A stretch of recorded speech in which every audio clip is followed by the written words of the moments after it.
সদাচরণ যদি গ্রামের বিধবা মহিলা বা অসহায় মানুষের সাথে হয়, তাহলে একসাথে 3টে বড় বড় ইবাদতের নেকি হবে।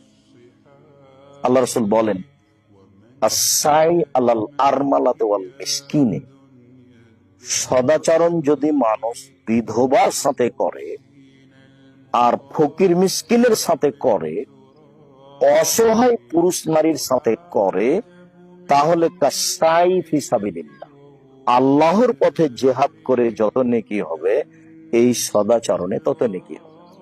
1 2 আস-সাইম লা ইয়াফতুর ওয়াল কায়েম লা ইয়াফতুর, নিয়মিত তাহাজ্জুদ পড়ে যত নেকি হবে, এই সব মানুষের সাথে সদাচরণে তত নেকি হবে। আস-সাইম লা ইফতির, নিয়মিত নফল সিয়াম পালন করে যত নেকি হবে, এই সব মানুষের সাথে সদাচরণে তত নেকি হবে।